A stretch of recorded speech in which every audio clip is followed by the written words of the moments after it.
जय श्री कृष्ण।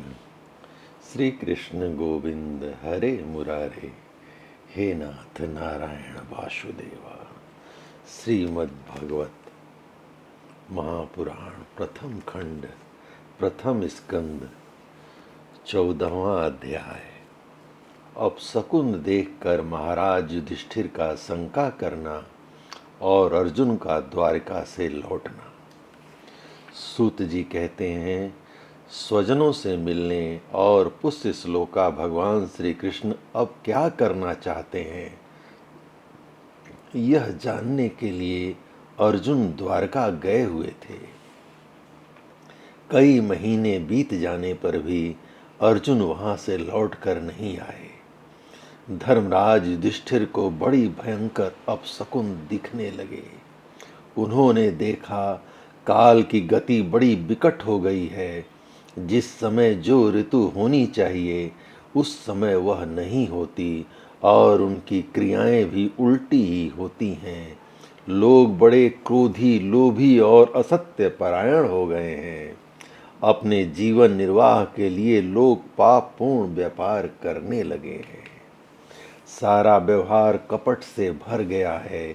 यहाँ तक कि मित्रता भी छल से मिश्रित हो गई है। पिता माता, सगे संबंधी, भाई और पति पत्नी में भी झगड़ा होने लगा है। कलिकाल के आ जाने से लोगों का स्वभाव लोभ, दम्भ आदि अधर्म से अभिभूत हो गया है और प्रकृति में भी अत्यंत अरिष्ट सूचक अपशकुन होने लगे हैं। यह सब देखकर युधिष्ठिर ने अपने छोटे भाई भीमसेन से कहा, हे भीमसेन, अर्जुन को हमने द्वारका इसलिए भेजा था कि वह वहां जाकर पुष्य श्लोका भगवान श्री कृष्ण क्या कर रहे हैं इसका पता लगाए और संबंधियों से मिल भी आए। तब से 7 महीने बीत गए, किंतु तुम्हारे छोटे भाई अब तक नहीं लौट रहे हैं। मैं ठीक ठीक यह नहीं समझ पाता हूँ कि उनके न आने का क्या कारण है। कहीं देवर्षि नारद के द्वारा बतलाया हुआ वह समय तो नहीं आ पहुँचा है जिसमें भगवान श्री कृष्ण अपने लीला विग्रह का संवरण करना चाहते हैं। उन्हीं भगवान की कृपा से हमें यह संपत्ति, राज्य, स्त्री, प्राण, कुल, संतान, शत्रुओं पर विजय और स्वर्ग आदि लोकों का अधिकार प्राप्त हुआ है। भीमसेन, तुम तो मनुष्यों में व्याघ्र के समान बलवान। देखो तो सही, आकाश में उल्कापात आदि, पृथ्वी में भूकंप आदि और शरीर में रोग आदि कितने भयंकर अपशकुन हो रहे हैं। इससे इस बात की सूचना मिलती है कि शीघ्र ही हमारी बुद्धि को मोह में डालने वाला कोई उत्पात होने वाला है।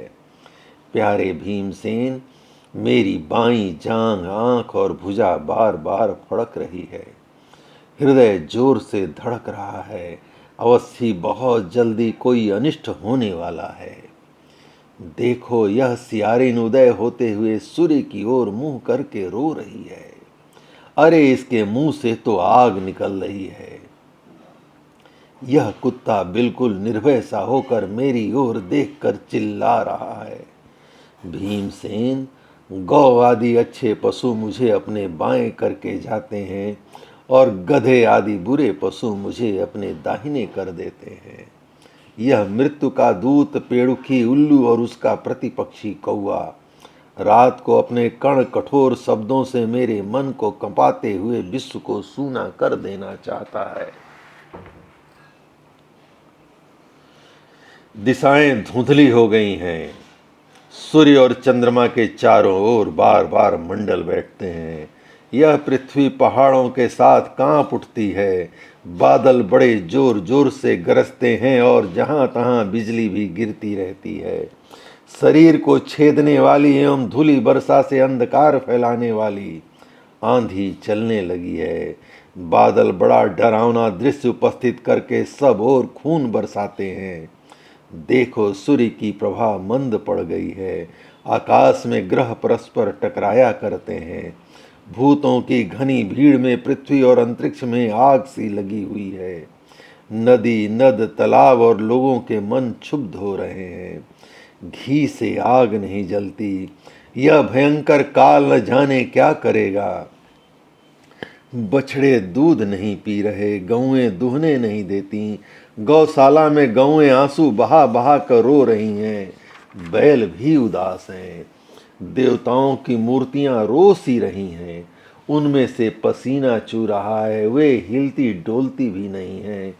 भाई, ये देश गांव शहर बगीचे खाने और आश्रम श्रीहीन और आनंद रहित हो गए हैं। पता नहीं ये हमारे किस दुख की सूचना दे रहे हैं।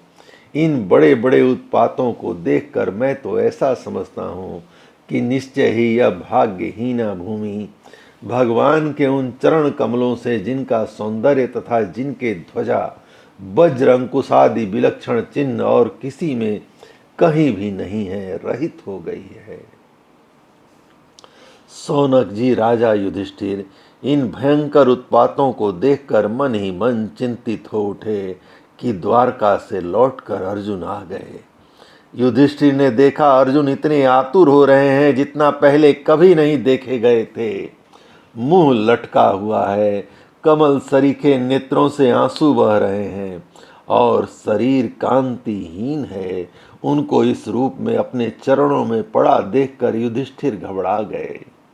देवर्षि नारद की बातें याद करके उन्होंने सुहृदों के सामने ही अर्जुन से पूछा, भाई, द्वारिकापुरी में हमारे स्वजन संबंधी मधु, भोज, दर्शा, आर, सात्वत, अंधक और वृषि बंसी यादव कुशल से तो हैं। हमारे माननी नाना सूरसेन प्रसन्न हैं। अपने छोटे भाई सहित मामा वासुदेव जी तो सकुशल हैं। उनकी पत्नियां हमारी मामी देवकी आदि सातों बहनें अपने पुत्रों और बहुओं के साथ आनंद से तो हैं। जिनके पुत्र कंस बड़ा ही दुष्ट था, वे राजा उग्रसेन अपने छोटे भाई देवक के साथ जीवित तो हैं। हृदिक उनके पुत्र कृतवर्मा, अक्रूर, जयंत, गद, सारण तथा शत्रुजीत आदि यादव वीर सकुशल तो है ना। यादवों के प्रभु बलराम जी आनंद से तो हैं। वृष वंश के सर्वश्रेष्ठ महारथी प्रद्युम्न सुख से तो हैं। युद्ध में बड़ी फुर्ती दिखाने वाले भगवान अनिरुद्ध आनंद से तो हैं। सुसेन, चारुदेन, जामवंती नंदन साम और उनके पुत्रों सहित ऋषभ आदि भगवान श्री कृष्ण के अन्य सब पुत्र भी प्रसन्न तो हैं। भगवान श्री कृष्ण के सेवक श्रुतदेव, उद्धव आदि और दूसरे सुनंद, नंद आदि प्रधान यदुवंशी जो भगवान श्री कृष्ण और बलराम के बाहुबल से सुरक्षित हैं, सब के सब सकुशल तो हैं। हमसे अत्यंत प्रेम करने वाले वे लोग कभी हमारा कुशल मंगल भी पूछते हैं। भक्त वत्सल ब्राह्मण भक्त भगवान श्री कृष्ण अपने स्वजनों के साथ द्वारिका की सुधर्मा सभा में सुखपूर्वक विराजते तो हैं। वे आदि पुरुष बलराम जी के साथ संसार के परम मंगल, परम कल्याण और उन्नति के लिए यदुवंश रूप क्षीर सागर में विराजमान है। उन्हीं के बाहुबल से सुरक्षित द्वारिकापुरी में यदुवंशी लोग सारे संसार के द्वारा सम्मानित होकर बड़े आनंद से विष्णु भगवान के पार्षदों के समान विहार कर रहे हैं। सत्यभामा आदि 16,000 रानियां प्रधान रूप से उनके चरण कमलों की सेवा में रत रहकर उनके द्वारा युद्ध में इंद्रादि देवताओं को भी हराकर इंद्राणी के भोग भोग्य तथा उन्हीं की अभिष्ट परिजात आदि वस्तुओं का उपभोग करती हैं। यदुवंशी वीर श्री कृष्ण के बाहुदंड के प्रभाव से सुरक्षित रहकर निर्भय रहते हैं और बलपूर्वक लाई हुई बड़े बड़े देवताओं के बैठने योग्य सुधर्मा सभा को अपने चरणों से आक्रांत करते हैं। भाई अर्जुन, यह भी बताओ, तुम स्वयं तो कुशल से हो ना? मुझे तुम श्रीहीन से दिख रहे हो। वहाँ बहुत दिनों तक रहे, कहीं तुम्हारे सम्मान में किसी प्रकार की कोई कमी तो नहीं हुई?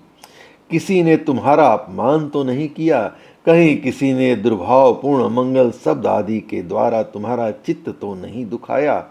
अथवा किसी आशा से तुम्हारे पास आए हुए याचकों को उनकी मांगी हुई वस्तु अथवा अपनी ओर से कुछ देने की प्रतिज्ञा करके तुम नहीं दे सके? तुम सदा शरणागतों की रक्षा करते आए हो। कहीं किसी भी ब्राह्मण, बालक, गौ, बूढ़े, रोगी, अबला अथवा अन्य किसी प्राणी का जो तुम्हारी शरण में आया हो, तुमने त्याग तो नहीं कर दिया। कहीं तुमने अगम्या स्त्री से समागम तो नहीं कर लिया, अथवा गमन करने योग्य स्त्री के साथ असत्कार पूर्वक समागम तो नहीं किया। कहीं मार्ग में अपने से छोटे अथवा बराबरी वालों से हार तो नहीं गए, अथवा भोजन कराने योग्य बालक और बूढ़ों को छोड़कर तुमने अकेले ही तो भोजन नहीं कर लिया। मेरा विश्वास है कि तुमने ऐसा कोई निंदित काम तो नहीं किया होगा जो तुम्हारे योग्य न हो न हो अपने परम प्रियतम अभिन्न हृदय परम सुहृद भगवान श्री कृष्ण से तुम रहित हो गए हो। इसी से अपने को शून्य मान रहे हो। इसके सिवा दूसरा कोई कारण नहीं हो सकता जिससे तुमको इतनी मानसिक पीड़ा हो। जय श्री कृष्ण।